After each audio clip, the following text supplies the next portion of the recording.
साथियों, अखिल भारतीय कांग्रेस कमेटी के सभागार में आप लोगों का स्वागत है। आज अखिल भारतीय कांग्रेस कमेटी एक बेहद संवेदनशील और मार्मिक विषय को लेकर आपके बीच उपस्थित हुई है। इस कहानी का कथानक कुछ इस प्रकार है कि ये कहानी है अंग्रेजी के शब्द सफर और अरेबिक वर्ड सफर के बीच की। ये कहानी है यात्रा और यातना के बीच की। आपको याद होगा कि इस देश का अन्नदाता, भाग्य विधाता किसान, जो कृषि के क्रूर काले कानून के खिलाफ 378 डेज तक दिल्ली के दरवाजे पर सरकार को दस्तक देता रहा। दूसरा आंदोलन जो 378 डेज से अधिक हो गया, वो था उसके समर्थन मूल्य के कानूनी अधिकार का। मैं आप लोगों के स्मृति पटलों को चिन्हित करना चाहता हूं। भारत की सरकार ने 22 जुलाई 2022 को एक समिति बनाई जिसमें यह कहा गया कि हम समर्थन मूल्य को पारदर्शी और प्रभावशाली बनाने के लिए यह समिति का गठन कर रहे हैं। साथ साथ यह भी कहा गया कि commission for agricultural cost and price जो समर्थन मूल्य का निर्धारण करता है, उसको और अधिकार संपन्न बनाने के लिए और उसको और ऑटोनॉमी देने के लिए काम कर रहे हैं।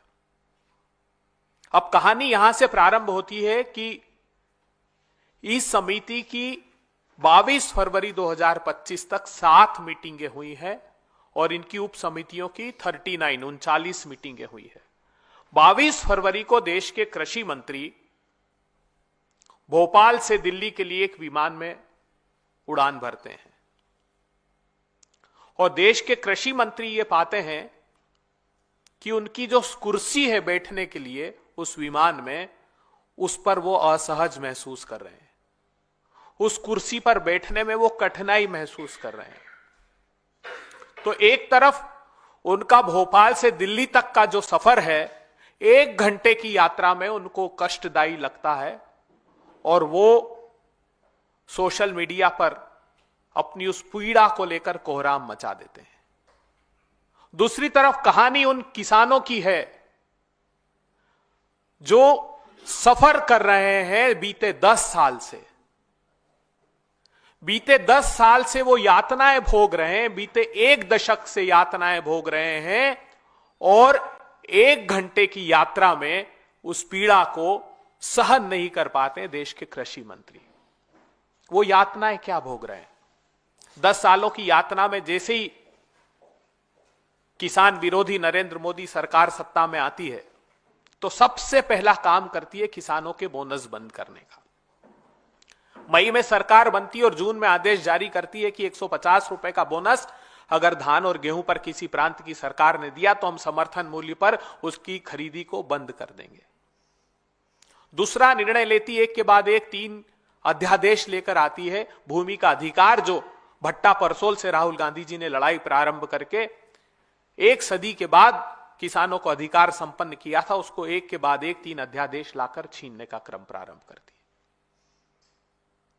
तीसरी प्रताड़ना और पीड़ा किसानों को दी जाती है कि सर्वोच्च अदालत में एक शपथ पत्र मोदी सरकार देती है और कहती है कि हम किसानों को लागत का 50% ऊपर समर्थन मूल्य नहीं दे सकते, नहीं तो बाजार डिस्टॉर्ट हो जाएगा। फिर प्रधानमंत्री जी 2016 खरीफ में मध्य प्रदेश के सीहोर में घोषणा करते हैं कि विश्व की सबसे बड़ी अच्छी फसल बीमा योजना लेकर आ रहा हूं, जिसका हश्र यह होता है कि उनके खुद के गुजरात प्रांत सहित 6 प्रांत को योजना को बंद करते हैं और 63,000 करोड़ रुपए निजी कंपनियां किसानों के हक का लूट लेती है। फिर प्रधानमंत्री जी कृषि के क्रूर काले कानून लेकर आते हैं। फिर कहते हैं कि आमदनी 2 गुना कर दूंगा 22 तक। तो उसका हश्र ये होता है कि किसानों की आमदनी एनएसएसओ बताता है कि 27 रुपए प्रतिदिन रह गई। आज जो पीड़ा की बात मैं कर रहा हूं वो बात है समर्थन मूल्य के कानूनी अधिकार की। दुर्भाग्य है इस देश का कि इस देश के कृषि मंत्री और भारतीय जनता पार्टी की केंद्र की सरकार के मंत्री 22 फरवरी को जब हरियाणा में मीटिंग करते हैं तो ये कहते हैं कि अभी पर्याप्त प्रमाण नहीं है, हमको और डेटा दीजिए, हमको और प्रमाण दीजिए, हम एक्सपर्ट से बात करेंगे, जैसा मीडिया में ये समाचार आया है। इस देश की सत्ता को किस बात के और प्रमाण चाहिए? क्या किसान मुहैया कराएंगे? Commission for agricultural cost and price आपका, कृषि मंत्रालय आपका, सारे डेटा उपभोक्ता मामलों के मंत्रालय से लेकर कृषि मामले के मंत्रालय से लेकर सीएसीपी तक सब आपके पास है। तो कांग्रेस पार्टी ने निर्णय लिया कि जो प्रतिबद्धता राहुल गांधी जी ने प्रदर्शित की थी कि इसी सरकार में हम समर्थन मूल्य का कानूनी अधिकार दिलाकर रहेंगे, तो हम भारत की सरकार को उन्हीं के पास जो विद्यमान है वो प्रमाण आज उनके सम्मुख प्रस्तुत करते हैं। पहला बड़ा प्रमाण, कृषि मंत्री जी, कम से कम अच्छा होता कि आप parliamentary standing committee on agriculture की जो अभी दिसंबर 2024 में 17 दिसंबर 2024 को रिपोर्ट सदन में रखी गई उसको देख लेते। अच्छा होता कि 13 नवंबर की जो मीटिंग की थी उस कमेटी ने उसका सार पढ़ लेते। उस मीटिंग, उस parliamentary standing committee on agriculture ने साफ अपनी रिपोर्ट में लिख दिया है कि किसानों को लीगल गारंटी दिए बिना उनकी आमदनी का समाधान नहीं हो सकता। इतना ही नहीं, उस कमेटी ने यह भी कहा कि आप जो फसलें खरीदते हो, वैसे तो 22 फसलों पर आप घोषित करते हो कि हम 22 फसलों का प्रोक्योरमेंट करते हैं, समर्थन मूल्य देते हैं, लेकिन 0.05% उस 100% में से फसलें खरीदते हैं। उन्होंने कई सारे उदाहरण दिए। मैं आपको 2023-24 का एक उदाहरण देना चाहता हूं। गेहूं का उत्पादन हुआ 1129 लाख टन, देश की सरकार ने खरीदा 23.2%, अर्थात 262 लाख टन। जौ का उत्पादन हुआ 16.53 लाख टन, मोदी सरकार ने खरीदा 0। चने का उत्पादन हुआ 115 लाख टन, मोदी सरकार ने 0.43 लाख टन अर्थात 0.37% खरीदा। मसूर 17.54 लाख टन, एमएसपी पर फसल खरीदी गई 2.47 लाख टन अर्थात 14.08%। सरसों 131 लाख टन का उत्पादन हुआ, मोदी सरकार ने खरीदी 12 लाख टन अर्थात 9%। कुसुम 0.51 लाख टन, मोदी सरकार ने खरीदा 0, अर्थात ज्यादातर फसलें मोदी सरकार खरीदती नहीं। और उस कमेटी की फाइंडिंग्स में यह भी पाया गया कि वो अलग अलग स्थानों पर उन्होंने सर्वे भी किया, तो उसमें यह पाया गया कि अलग अलग प्रांतों में लागत मूल्य अलग अलग है। कहीं चने का, कहीं गेहूं का, ये लागत मूल्य अलग अलग है, मगर commission for agricultural cost and price एक ही समर्थन मूल्य घोषित कर रहा है और वो भी अपर्याप्त। और ये बात सिर्फ कमेटी नहीं कह रही, ये बात खुद सीएसीपी भी मानता है। उदाहरण के तौर पर महाराष्ट्र में जैसे 2425 रुपए गेहूं का समर्थन मूल्य है, भारतीय जनता पार्टी के महाराष्ट्र प्रांत ने कहा कि हमारे यहां लागत इतनी है कि हमको 4,461 रुपए समर्थन मूल्य गेहूं का दीजिए। झारखंड ने मांगा 2855 रुपए और मोदी जी आपके स्वयं के प्रांत गुजरात ने मांगा 4050 रुपए।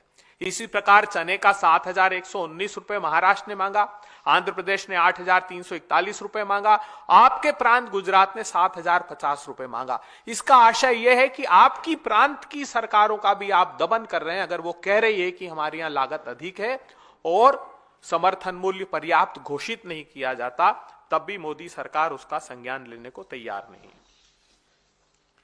इतना ही नहीं, जो कुठाराघात किसानों के साथ मोदी सरकार एक तरह से और कर रही है। आप देखते होंगे कि बड़ी बड़ी सुर्खियां की 1,34,000 करोड़ रुपए का कृषि का बजट हुआ, 1,24,000 करोड़ रुपए का मोदी सरकार ने अनाउंस किया। लेकिन उसकी सच्चाई यह है कि मोदी सरकार जो घोषित करती है बजट में वो खर्च नहीं करती। मोदी सरकार ने अब तक 1,10,000 करोड़ रुपए बीते 6 साल में सरेंडर कर दिए, खर्च नहीं किए। 1,10,000 करोड़ रुपए। इतना ही नहीं, मोदी सरकार ने लगातार जो कुल देश का बजट है उसमें एग्रीकल्चर बजट को कम करना प्रारंभ कर दिया। 20-21 में वो था 4.41%, 21-22 में 3.53%, 22-23 में 3.14%, 23-24 में 2.57% और 24-25 में 2.54%। अर्थात वर्ष दर वर्ष मोदी सरकार उस बजट में कटौती करती जा रही है।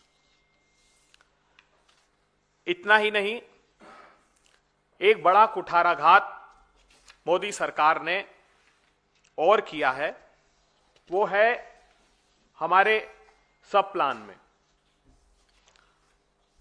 जो हमारे दलित आदिवासी भाइयों के लिए बजट का प्रावधान किया जाता है। अलग से एक सब प्लान बनता है हर एक मिनिस्ट्री में, उन शेड्यूल कास्ट के भाइयों के लिए कितना पैसा खर्च किया जाएगा उसका एक सब प्लान अलग से बनता है। मगर दुर्भाग्यपूर्ण बात यह है कि मोदी सरकार ने 2020-21 में उस सब प्लान में 22,000 करोड़ रुपए के लगभग का बीई रखा, उसका रिवाइज एस्टिमेट उससे कम करके 19,000 करोड़ रुपए कर दिया और एक्चुअल खर्च किया 13,000 करोड़ रुपए, अर्थात 68%। 21-22 में वो खर्च किया 65%, 22-23 में वो खर्च किया 61%, 23-24 में वो खर्च किया 63%। ये बात महत्वपूर्ण इसलिए है कि ज्यादातर हमारे स्मॉल और मार्जिनल फार्मर या तो शेड्यूल कास्ट के हैं या ओबीसी के हैं। तो ये जो सब बड़ा कुठाराघात है मोदी सरकार हमारे अनुसूचित जाति के किसानों के साथ भी कर रही है। आखिरी 2 बात और महत्वपूर्ण आपसे करना चाहता हूं। भारतीय जनता पार्टी की सरकार और देश का दुर्भाग्य है कि स्वयं प्रधानमंत्री जी इतने झूठ बोलने के अभ्यस्त हैं जिसकी कल्पना नहीं की जा सकती। इस देश में सोयाबीन का उत्पादन 2 प्रमुख प्रांत करते हैं। लगभग 90% सोयाबीन महाराष्ट्र और मध्य प्रदेश में पैदा होता है, कुछ बाकी के तेलंगाना जैसे प्रांतों में भी पैदा होता है।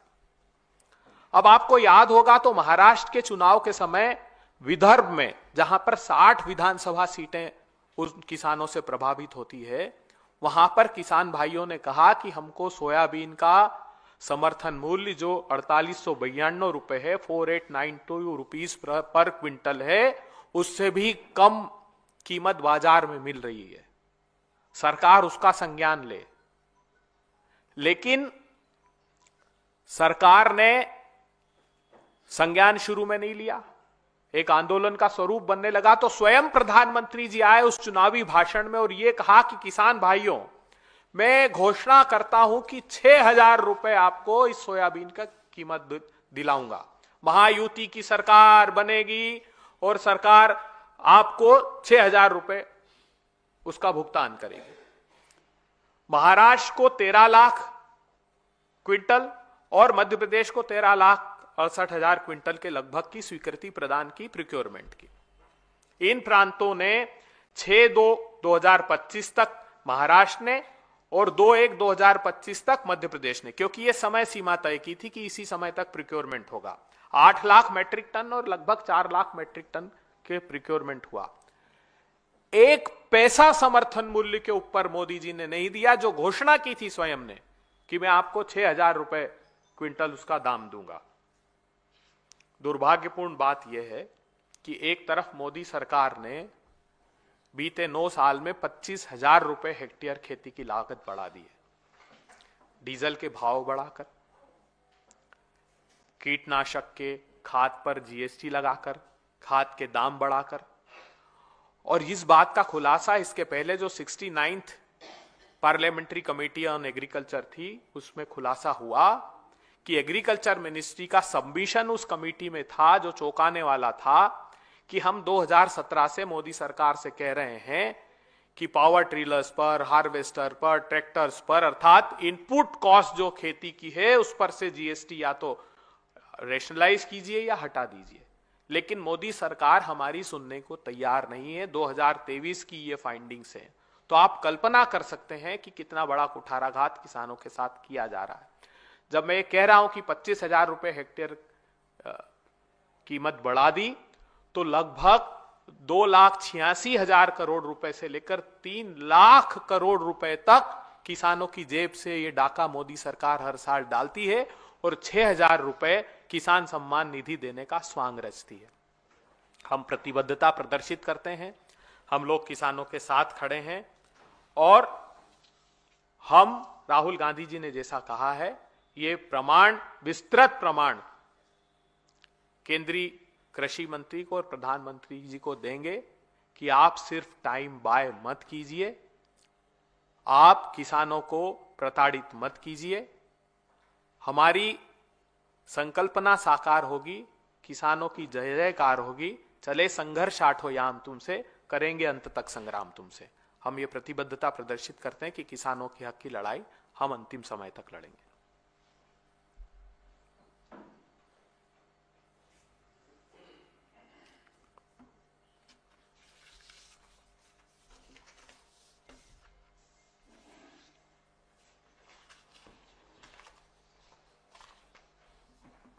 कोई सवाल अगर आपके हो, नहीं तो थैंक यू।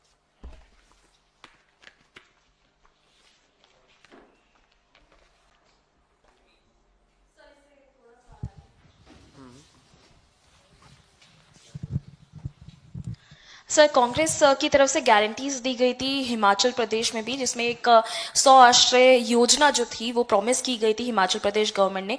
एक लेटर सर रिलीज किया गया है वहाँ पे सेक्रेटरी ने, जिसमें जो स्टेट गवर्नमेंट ओन टेम्पल्स है 36 टेम्पल्स, उनसे कहा है कि वहाँ पे जो फंड आता है वो आपको स्टेट गवर्नमेंट को देना है। उस पर बीजेपी सवाल खड़े कर रही है, कह रहे हैं कि जो स्टेट है वो फाइनेंशियल क्राइसिस से गुजर रहा है और टेम्पल्स को मजबूर किया जा रहा है कि कांग्रेस के गारंटीज को फुलफिल करने के लिए उनको पैसा देना पड़ेगा। हाँ, देखिए, अपने दामन की सियाही तो मिटा ले, पहले हम पे इल्जाम लगाने वाले। उनके प्रांत की सरकारों में क्या कर रहे हैं? उनके प्रांत की सरकारों के जो मंदिर का पैसा है वो राज्य सरकारें यूटिलाइज करती कि नहीं करती है? हम तो हमारे, जब हम, मुझे याद है मध्य प्रदेश में हमारी सरकार थी तो हम 12,000 मंदिरों के जीर्णोद्धार का एक कानून लेकर आए थे। वो न सिर्फ राष्ट्रपति जी के यहां से रुकवाया, सरकार आने के बाद उसको रिवोक भी कर लिया इन लोगों ने। ब्रॉडर प्रोस्पेक्ट्स में हम जो गारंटियां देते हैं उस पर अमल करते हैं। आपको मैं एक गारंटियों को लेकर एक छोटा सा वीडियो, अन्ना जी, मैं चाहता हूं कि हमारे पत्रकार साथी देख लें कि कैसे झूठ से ये यारी रखते हैं। कि 2022 तक देश के किसानों की आय 2 गुना करने का लक्ष्य लेकर के आगे बढ़ना है। महायुति सरकार ने सोयाबीन का न्यूनतम समर्थन मूल्य 6,000 प्रति क्विंटल करने का भी वायदा किया है। सभी को होली और दिवाली पर एक गैस का सिलेंडर भी फ्री ऑफ कॉस्ट देने का काम 30 तारीख को होली है, 10 तारीख को कांग्रेस है, 10 को भाजपा सरकार बना दीजिए, 30 तारीख को गैस का सिलेंडर अपने हिसाब से घरों। और इसके साथ एक प्रधानमंत्री जी का और आप देखिएगा दिल्ली को कि फर्स्ट कैबिनेट में 2500 रुपए का निर्णय ले लेंगे हम। तो ये झूठ बोलते हैं।